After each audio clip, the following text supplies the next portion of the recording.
5.5 is another, it's a pretty good section, you'll probably like it. It's just finding the greatest common factor. And so they'll tell you to factor something like this, for example, 9x squared plus 3. And factor is another word for divide. So it means what can you divide out of that and that. And you can see that you can put 3 into both of those, or you can divide 3 out of both of those. So by factor, what I'm going to do is just take that 3 and I'm going to write it in front of parentheses and think of dividing by it. So if I divided 9 divided by 3, I would have 3, and the x wouldn't change. And then if I had 3 divided by 3, I would have 1. And the way you can check, distribute. So multiply that 3 through and make sure it equals what you started with, and you know that you're correct. How about a trinomial? What about this one?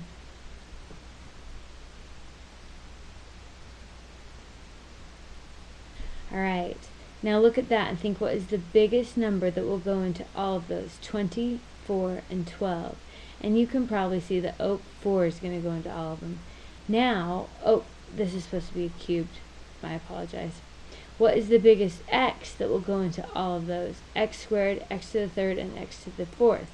Well, the biggest one that will go into all of them is the smallest one. So that's what we'll factor out. We'll take that 4 out, and we'll take that x squared out. And again, what you're doing, you don't have to write it, but you're thinking, okay, I'm dividing by 4x squared. And if I divide by 4x squared, the x's cancel, and I have 5. And that's what goes in your parenthesis. Here, if you were to divide by 4x squared, the 4's would cancel, and 1 x would be left. 2 of those would be gone. So all you're going to have is subtract x. And once again, you don't have to write that every time, but I just wanted to show you what you're doing mentally. So you're dividing by 4x squared, so I would get 3, and then I'm going to have 2 x's left, aren't I? That is your solution for that one. One more, let's try a negative. What if I give you negative 2x squared y minus 4xy plus 10y? Now, our book likes the leading term to be positive.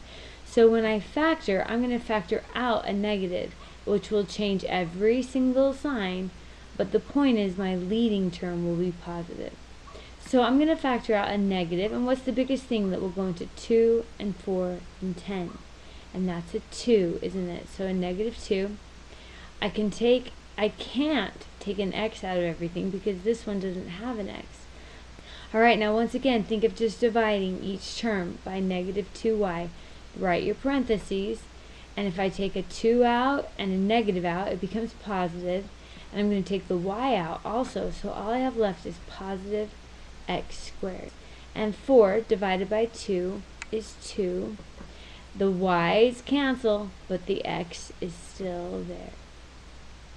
Once again, change the sign, so that becomes negative, and 10 divided by negative 2 is negative 5.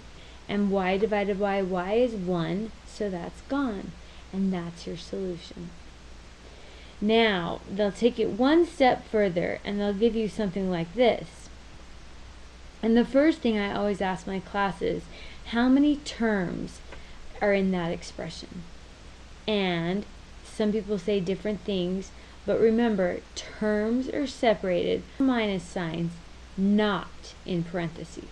You just think of this whole parentheses as being something times something. So this is all one term. This whole parentheses is just a big thing times this. So something times something. So this is one term, which means that I have 2 terms right here. And just like in this one, I had a 3 in both terms. In this one, I had a 4x squared in all 3 terms. Now I go, oh, what do I have in both terms? And I can see that I have x plus 7 in both terms. So I'm going to factor out that whole thing, just like we did right there. And look, right after we wrote the 3 or the 4x squared, we wrote a parenthesis. So don't forget to write a parenthesis. You're still multiplying. And once again, you can think of just dividing by x plus 7. Whatever you factor out, you're dividing by. So it would reduce, and all I would have there is 3. It would reduce, and all I would have right here is 5y. And so that's your solution. And again, you won't have to write that. You can just do it in your head, but that's what's happening, just so you know. Let's try this one.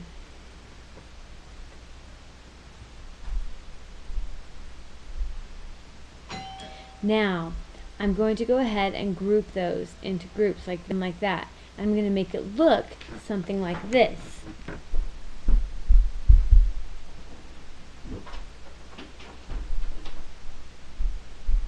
So, sorry, had to shut my door, my kids came home. Out of this group, what can you factor out? What do they have in common? And you can see that they both have a y.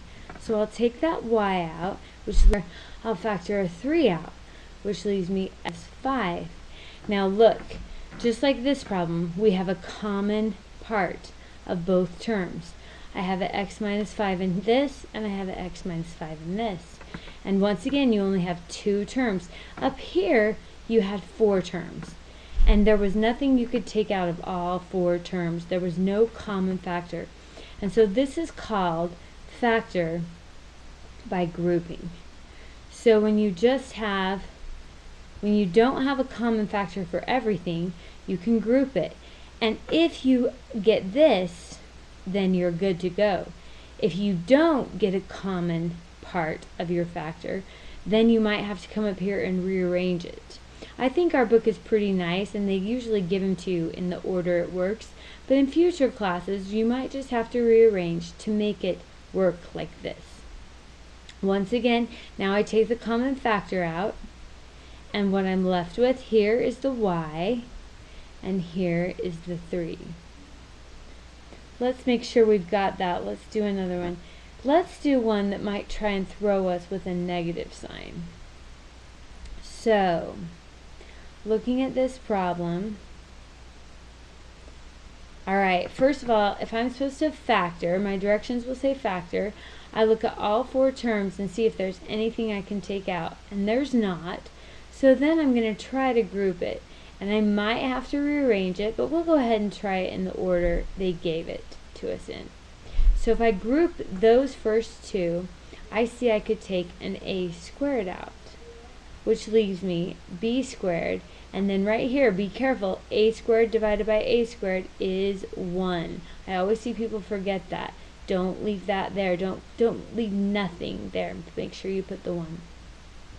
Now, remember, our objective is to get that common part of the factor. So right here, if you factor out a 3, you're going to have a subtract inside your parenthesis, and it won't be the same. So this is where we want to factor out the negative 3. And if I factor out a negative 3, I now have positive b squared, and it will change this too. I have positive 1. And that's big because now I have that common part of the factor that I can factor out. I have that common part in both terms that I can factor out. And if I factor that out, I write my parenthesis and think of dividing by b squared plus 1, and I'm left with a squared. And practice that tonight in 5.5. Good luck, you guys.